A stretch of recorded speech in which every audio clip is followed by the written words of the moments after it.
నమస్తే, welcome to Telugu రాజ్యం. ఈరోజు మనతో పాటు ఉన్నారు సీనియర్ జర్నలిస్ట్ భరద్వాజ్ గారు. వారితో మాట్లాడేద్దాం. సార్ నమస్తే. నమస్తే అండి. సార్, దేశవ్యాప్తంగా చూసుకుంటే నీట్ పరీక్షా పత్రాల లీకేజీకి సంబంధించి జరుగుతున్న నిరసనలు, వీటికి సెలబ్రిటీల నుంచి పెద్ద ఎత్తున మద్దతు లభిస్తోంది. విద్యార్థుల మీద లాఠీ చార్జ్ని కూడా వాళ్ళు నిరసిస్తూ కొంత సోషల్ మీడియాలో ప్రతి ఒక్కరు రెస్పాండ్ అవుతున్నారు. అన్ని ఇండస్ట్రీలు, సినిమా ఇండస్ట్రీలు, సెలబ్రిటీలు, క్రికెటర్స్ వైఫ్స్ కూడా స్పందిస్తున్న పరిస్థితి కనపడుతుంది. ఈవెన్ బీజేపీ సీనియర్ నేత మురళీ మనోహర్ జోషి. ఇలాంటి ఒక సందర్భంలో కూడా టాలీవుడ్ హీరోలు అయితే ఎలాంటి స్పందన లేకుండా అసలు ఇది మాకు సంబంధం లేదు, ఇది ఎక్కడో వేరే ప్రపంచంలో జరుగుతుంది అనే స్థాయిలో వాళ్ళు మౌనం వహిస్తున్నారు. నిజమే, అది వేరే ప్రపంచంలోనే ఉన్నామని అనుకుంటున్నారు వాళ్ళు. ఓకే, అంటే పొలిటికల్ ఏరియాలోకి అడుగు పెడితే, అంటే ఇది పొలిటికల్ ఏరియా అనుకుంటున్నారు కానీ వాళ్ళు నిజానికి ఇది సామాజిక సమస్య. పేపర్ లీకేజ్ అనేది రాజకీయాలకు అతీతంగా చూడవలసిన వ్యవహారం. వాళ్ళ అభిమానుల్లో చాలామంది, వాళ్ళ అభిమానులు కావచ్చు, వాళ్ళ అభిమానుల పిల్లలు కావచ్చు, ఆ ఏరియాలో కూడా సఫర్ అవుతున్న వాళ్ళు, పోటీ పరీక్షల విధానానికి కావచ్చు, పోటీ పరీక్షలలో ఈ లీకేజీల వలన కావచ్చు. ఉదాహరణకు ఎవరో ఒక ఆయన చెప్తున్నాడు, నిన్న భారీగా డబ్బులు పెట్టి కొనేసి పేపరు చదివేసి ఎగ్జామ్ పాస్ అయిపోయి క్యాన్సిల్ అయితే ఆ డబ్బులు వెనక్కి రావు, మళ్ళీ కొనుక్కోవాలి పేపరు. ఆల్రెడీ అప్పు చేసి ఉంటారు, 10 లక్షలు 20 లక్షలకి కొన్న వాళ్ళు కూడా ఉన్నారట పేపర్. ఈ లెవెల్ సఫరింగ్ మన తెలుగు హీరోలు, అది జూనియర్ ఎన్టీఆర్ కావచ్చు, అల్లు అర్జున్ కావచ్చు, లేకపోతే ప్రభాస్ కావచ్చు, మహేష్ బాబు కావచ్చు, వీళ్ళ అభిమానుల్లో కూడా ఈ సఫరర్స్ ఉండి ఉంటారు, వాళ్ళ పిల్లలు ఉండి ఉంటారు. కాబట్టి వాళ్ళని ఉద్దేశించైనా మాట్లాడచ్చు. మా అభిమానులకి ఒక మోటివేషన్ ఇస్తూ కూడా ఒక ట్వీట్ చేసి ఉండొచ్చు వాళ్ళు. బాబు జాగ్రత్త, అప్రమత్తంగా ఉండండి, పేపర్ లీకేజీలు, ఈ వ్యవహారాలు జరుగుతున్నాయి, సమాజం పట్ల బాధ్యతతో ఉండండి, అక్కడ ఆ స్థాయి ఆందోళన జరుగుతోంది అని చెప్పడానికి ఎందుకు మొహమాట పడతారో వీళ్ళు నాకు అర్థం కాదు. ఎందుకంటే తెల్లారు లేస్తే వీళ్ళకి డబ్బులు కావాల్సింది అక్కడి నుంచే, సమాజం నుంచి డబ్బులు తీసుకుంటూ. ఇప్పుడు మెడ్రాస్ నుంచి ఇండస్ట్రీ ఇక్కడికి తరలి రావాలి అన్నప్పుడు ఒక డిమాండ్, ఒక మాట నడిచేది, మీరు వసూళ్ళన్నీ తెలుగు రాష్ట్రం, అప్పుడు ఉమ్మడి రాష్ట్రం, ఇక్కడ నుంచి డబ్బులు తీసుకెళ్ళి తమిళనాడులో పన్నులు కడతారా, వచ్చేయండి ఇక్కడికి అనేవాళ్ళు. ఇప్పుడు కూడా ఆంధ్రప్రదేశ్ నుంచి ఆ మాట ఉంది, మా దగ్గర నుంచి డబ్బులు తీసుకెళ్ళి తెలంగాణలో కడుతున్నారు పన్నులన్నీ. సరే, ఆ లెవెల్లో మీరు వసూళ్ళ గురించి, పైగా మార్కెట్ విస్తరణ కార్యక్రమంలో ఉన్నారు అందరూ. ఇప్పుడు తెలుగు హీరోలు ఎవరున్నారు? తెలుగు హీరోల కంటే పాన్ ఇండియా హీరోలే ఎక్కువైపోయారు. నాని దగ్గర నుంచి మొదలు పెడితే ప్రభాస్ వరకు అందరూ పాన్ ఇండియా హీరోలే కదా. మరి జాతీయ స్థాయిలో మీరు కనెక్టివిటీ గురించి అనుకుంటూ ఉండగా, పర్టికులర్గా ఢిల్లీలో జంతర్ మంతర్లో జరిగినటువంటి కాక్రోచ్ కార్యక్రమంలో అక్కడ యూపీ కంట్రిబ్యూషను, బీహార్ కంట్రిబ్యూషను ఎక్కువ కనిపించింది తెలుగు రాష్ట్రాల కంటే కూడా. సౌత్ పార్టిసిపేషన్ కూడా తక్కువగానే కనిపించింది నిజానికి ఆ యాంగిల్లో చూస్తే. అయితే దూరాభారము, అక్కడ దాకా పోవడము కష్టము, అక్కడ పరిస్థితులు ఏమిటో అర్థం కాక అని ఒక జస్టిఫికేషన్ డైలాగ్ అనుకోవచ్చు. కానీ మనం పొలిటికల్ ఏరియాలో ప్రెజెన్స్ కోరుకుంటున్నాం. రేపు డీలిమిటేషన్ వ్యవహారం ఉంది, డీలిమిటేషన్లో మా ప్రమేయాన్ని తొక్కేయటం కోసం మీరు సీట్లు పెంచుకుంటున్నారు అంటున్నాం కదా. మరి ఒక రాజకీయ నిర్ణయం తీసుకునేటువంటి దిశగా ప్రభుత్వాన్ని మెడలు వంచడం కోసం జరుగుతున్నటువంటి ఒక ఉద్యమంలో కూడా మీ షేర్ ఉండాలి కదా. అందుకని సౌత్ పార్టిసిపేషన్ తక్కువ ఉంది అనే విమర్శని కూడా స్వీకరించాలి. దాంతో పాటు చాలా స్పష్టంగా టాలీవుడ్ ఇండస్ట్రీ నోరు మూసుకుని ఉండటం, ఎవరూ మాట్లాడలేదు. మంచులక్ష్మి గారు ఏదో ట్వీట్ చేశారు, మంచులక్ష్మి చేసింది, ఇలా శేఖర్ కమల, చాలా లిమిటెడ్ గా 4-5 మాక్సిమం, అంతకు మించి ఎవరు మాట్లాడకపోవడం అనేది ఖచ్చితంగా సామాజిక బాధ్యత రాహిత్యంగానే చూడాలి. మళ్ళీ ఆయన హీరో నరేష్ గారు ఆయన మాట్లాడుతూ దీని వెనకాల దేశ ద్రోహుల కుట్రకోణం ఉంది, అంటే ఆయన భారతీయ జనతా పార్టీతో అసోసియేట్ అయి ఉన్నాను అని అనుకుంటూ ఉంటాడు కదా. ఆ ప్రాసెస్లో ఆయన హిందుత్వ ప్రొటెక్షన్ అనే కార్యక్రమం ఒకటి ఆయన మనసులో నడుస్తూ ఉంటుంది. ఓకే. అందుకని ఆయన దేశము, జాతి, మతము అని మాట్లాడుతూ ఉంటాడు. ఆ ప్రోగ్రాంలో ఇది ఆల్రెడీ ఆ నెరేటివ్ ఉంది. ఓకే. వీళ్ళందరూ విచ్ఛిన్నకారులు, వీళ్ళకి తెల్లారలేస్తే చైనా నుంచి డబ్బులు వస్తున్నాయి. ఇప్పుడు ఆ స్విగ్గీలు, జొమాటోలు, ఆ ఫుడ్ డెలివరీ బిల్లులన్నీ మెజారిటీ రకరకాల దేశాల నుంచి, రకరకాల ప్రాంతాల నుంచి, ఇక్కడ తమిళనాడు నుంచి కూడా బిల్లులు కట్టిన వాళ్ళు ఉన్నారు. హైదరాబాద్ నుంచి చేసిన వాళ్ళు, హైదరాబాద్ నుంచి చేశారు. కాబట్టి ఇవన్నీ వీళ్ళందరూ దేశద్రోహుల కేటగిరీలోకి వచ్చేసారు. ఆ ట్రోల్ జరుగుతోంది. రెండోది లెఫ్ట్ వాళ్ళ ఇన్ఫ్లుయెన్స్ చేసే ప్రయత్నం చేశారు. ఈ విచ్ఛిన్న అంటే దేశానికి ఒక బలమైన నాయకుడిగా మోడీ గారు ఉన్నారు. మోడీ గారు ఉండటం వలన విదేశీ శక్తుల ఆటలు ఇక్కడ నడవటం లేదు.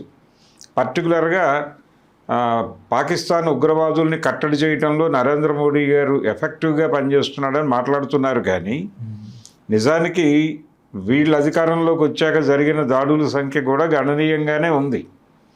అది పెహల్గాం కావచ్చు, ఇంకా అనేక ఉదాహరణలు ఉన్నాయి. అసలు 10 ఏళ్లలో 152 సార్లు పేపర్ లీకేజీలు సంభవించటం అనే దాని మీదైనా మాట్లాడాలి కదా కనీసం. మీరు ఢిల్లీ మూవ్మెంట్ని టోటల్గా పక్కన పెట్టండి. ఈ పేపర్ లీకేజీ అనే దాని మీద ఒక ప్రాపర్ చర్చ జరగాల్సిన అవసరం ఉందని అయినా మాట్లాడాలి. అది మాట్లాడటానికి ఎందుకు నోట్లో వీళ్ళు బెల్లంగడ్డలు అవి పెట్టుకుని ఎందుకు కూర్చున్నారు అనేది సీరియస్ క్రిటిసిజం పెట్టాల్సినటువంటి అవసరం అయితే ఉంది.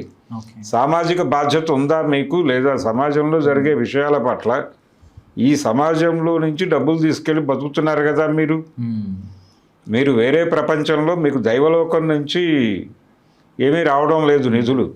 సమాజం మీద బాధ్యత ఉంచితే ఇంకా యువతని పెడదారి పట్టించడం, వాళ్ళు ఇంకా ఈ సెలబ్రిటీ ఆరాధన, hero worship, celebrity worship. Hero worship ఒకటే కాదు, వాళ్ళు ప్రయోజనాత్మక చిత్రాలు, వాళ్ళకి పర్సనల్ ప్రయోజనాల కోసం సినిమాలు తీస్తారు.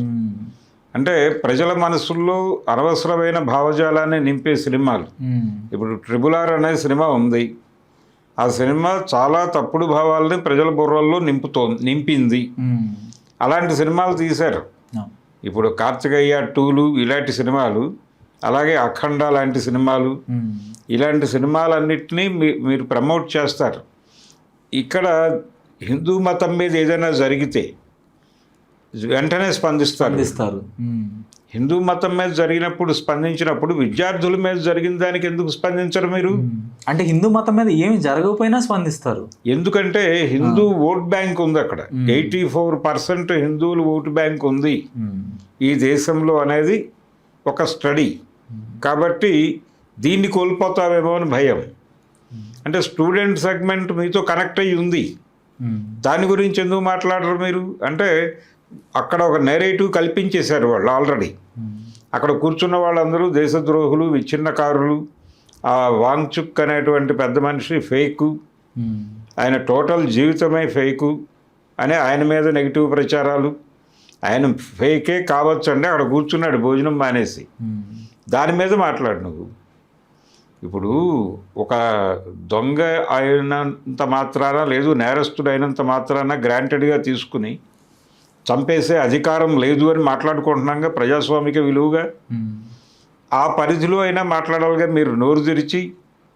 అంటే సామాజిక బాధ్యత రాహిత్యంగా చూడాల్సిన అవసరం అయితే ఉంది. మీరు హిందుత్వ మీద మాట్లాడతారు. హిందూ మతానికి ఏదైనా గుడి జరిగితే, ఇప్పుడు రామ మందిరం అక్కడ రామాలయంలో చోరీ ఏదో జరిగింది, నిధులు గొడవ అనేది ఉంది. దాని మీద కూడా వీళ్ళు మాట్లాడటానికి సంశయమే. ఏమో అక్కడ ఏ శక్తులు ఎలా కదులుతున్నాయో తెలియదు మనకి. గబుక్కున మాట్లాడేసి మనం వాళ్ళ టార్గెట్ అవుతామేమో, వాళ్ళకి టార్గెట్ అవుతామేమో అనే భయం ఉంది వాళ్ళకి. భారతీయ జనతా పార్టీకి హిందుత్వ శక్తులకి టార్గెట్ అవ్వకుండా బతకాలి. అంటే ఇప్పుడు ప్రతి ఇండస్ట్రీకి సంబంధించిన సెలబ్రిటీలు కూడా మాట్లాడుతున్నారు, అయినా కూడా వీళ్ళు మాట్లాడకపోవటం మోస్ట్ స్పైన్లెస్ ఇండస్ట్రీ అనుకోవాలా, దీన్ని ఏమనుకోవాలి? అంటే ఇంకొక యాంగిల్ కూడా అనుకుంటాను నేను. ఈ స్పందించిన వాళ్ళల్లో కూడా ఎవరైతే ఆల్రెడీ ఈ హిందుత్వ వలన సఫరర్స్ ఉన్నారో వాళ్ళు కనెక్ట్ అయ్యారు దీంతో. వాళ్ళు మనం మాట్లాడాల్సింది వాళ్ళు మాట్లాడుతున్నారు. మనలాగా సఫర్ అవుతున్నటువంటి ఇంకొక సమూహం రోడ్డు మీదకి వచ్చినప్పుడు సంఘీభావం తెలపడం అనేది మన కనీస బాధ్యత అని అనుకుని కదిలినటువంటి వాళ్ళే. నజీరుద్దీన్ షా, అలాగే షబ్నాజ్ మీ వీళ్ళందరూ స్పందించింది, వాళ్ళు సఫరర్సే, వాళ్ళు ఈ దేశంలో టార్గెట్ అయిన వాళ్ళే. కాబట్టి అలా కనెక్టివిటీ వచ్చింది. ఇక్కడ చాలా సామాజిక ప్రయోజనాలు ఉన్నాయి. బాలీవుడ్ ఇండస్ట్రీలో కూడా ప్రభుత్వంతో అంటకాగే బ్యాచ్ ఉంది. అక్షయ్ కుమార్, అమితాబ్ బచ్చన్ మాట్లాడకపోవడానికి కూడా ఆయన క్యాస్టే కారణం అని అనుకుంటాను నేను. ఓకే, ఆయన బ్రాహ్మడు కాబట్టే ఇది మనకు సంబంధం లేని గొడవ అన్నట్టుగా ఉన్నాడు ఆయన.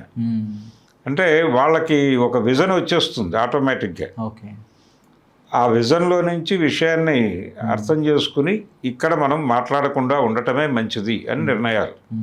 తెలుగు ఇండస్ట్రీలో ఉన్నటువంటి హీరోల కులములు కూడా వీళ్ళ మౌనానికి కారణం అని నేను నమ్ముతాను. అంటే విద్యార్థుల కోసం మాట్లాడటానికి కులం కూడా ఒక అడ్డొస్తుందా సార్? అంటే అంత వివేచన కోల్పోతారా కుల పిచ్చి పడితే? కుల పిచ్చి అన్న కాన్షియస్నెస్, ఓకే, ఆ కాన్షియస్నెస్గానే అనుకుంటారు వాళ్ళు. అనుకుని అదొక అంటే వీళ్ళ జ్ఞాన పంపిణీ అలాగే ఉంటుంది. ఆ నేరేటివ్ కల్పన అలాగే చేస్తారు. సోషల్ మీడియాలో ఇప్పటికీ మాట్లాడుతూనే ఉన్నారు. అంటే అక్కడ జరుగుతున్నటువంటి కార్యక్రమం ఎవరి ఆధ్వర్యంలో జరుగుతోంది అనేది కూడా కౌంట్ అవుతుంది కదా.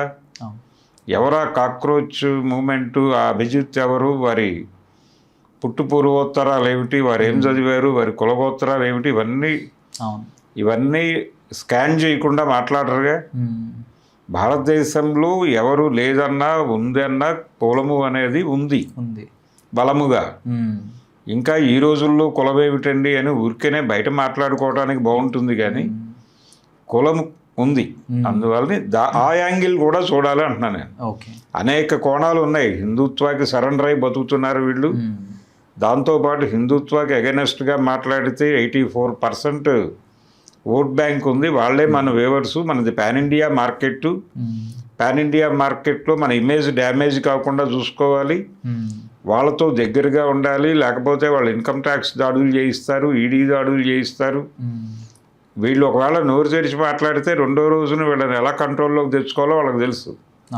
ఎందుకు అనవసరంగా టార్గెట్ అవటము అనే భయం చొప్పున వీళ్ళు చాకచక్యంగా సీన్లో నుంచి తప్పుకుని మాకేం తెలియదు, మా కళ్ళకు గంతలు కట్టబడి ఉన్నాయి, మేము ఈ గంతలు ఇప్పుకోవడానికి సిద్ధంగా లేము అని నగ్నంగా బయటపడిపోయారు అంతే. ఓకే, ధన్యవాదాలు సార్. Thank you.